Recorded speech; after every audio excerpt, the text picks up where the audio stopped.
নমস্কার বন্ধুরা, আজকে আমি বানাবো বিহারের প্রসিদ্ধ একটা রেসিপি আনারসা। এটা প্রসাদ রূপেও দেওয়া হয়। তো চলুন দেখে নিই আজকের এই রেসিপিটি বানানোর জন্য কড়াইতে 1.5 কাপ জল দিয়ে দিলাম। আর এই জলের মধ্যে দিয়ে দেবো 1/4 কাপ চিনি। চিনির পরিমাণটা নিজের হিসাব মতন কমিয়ে বাড়িয়ে নিতে পারেন। আমি এখানে 1/4 কাপ চিনি ব্যবহার করলাম। আর এই চিনিটা যতক্ষণই গলতে লাগবে ততক্ষণই জলটা জাল করে নিতে হবে। চিনি কিন্তু আমার এখানে খুব সুন্দরভাবে গলে গেছে। এর মধ্যে একটু সামান্য লবণ দিয়ে দিতে পারেন। এবার আমি এই ফুটন্ত জলে 1.5 কাপ চালের গুঁড়ো অল্প অল্প করে ঢেলে দেবো। সঙ্গে সঙ্গে নাড়তেও থাকতে হবে। এই যে অল্প অল্প করে ঢালছি আর নাড়তে থাকছি। কয়েক সেকেন্ডের মধ্যে দেখা যাবে এরকম পর্যায়ে চলে এসেছে। গ্যাসের ফ্লেমটা অফ করে চালের গুঁড়িটা কিন্তু একটা প্লেটে তুলে নেবো। হাত সহ্য করতে পারবে এরকম একটু ঠান্ডা হলেই এর মধ্যে 2 চামচ ঘি দিয়ে মেখে নিলেই এটার একটু ডোয়ের মতন হয়ে যাবে।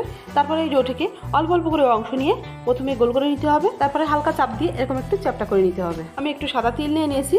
তারপর এই সাদা তেলের মধ্যে এই পাশ ওপাশ একটু কোট করে এইভাবে সবকটা বানিয়ে নিতে হবে। সুন্দর করে এরকম ভাবে কতগুলি বানানোর পরে 2-1টা লম্বা শেপেও বানিয়ে নিলাম। সবগুলো বানানো হয়ে যাওয়ার পরে 1.5 কাপ চালের গুঁড়োতে এতগুলো আনারসা কিন্তু এখানে তৈরি হয়ে গেল। এবার আমি কড়াইতে কিছুটা পরিমাণ তেল গরম করে ছোট্ট একটা আনারসা দিয়ে দেখবো যে তেলটা গরম হয়েছে কিনা। আর এখানে তেলটা যথারীতি কিন্তু গরম হয়ে গেছে। আমি এবারে এক এক করে একবারে যতগুলো আনারসা ভাজা সম্ভব আমি ততগুলোই দিয়ে দেবো তেলের মধ্যে।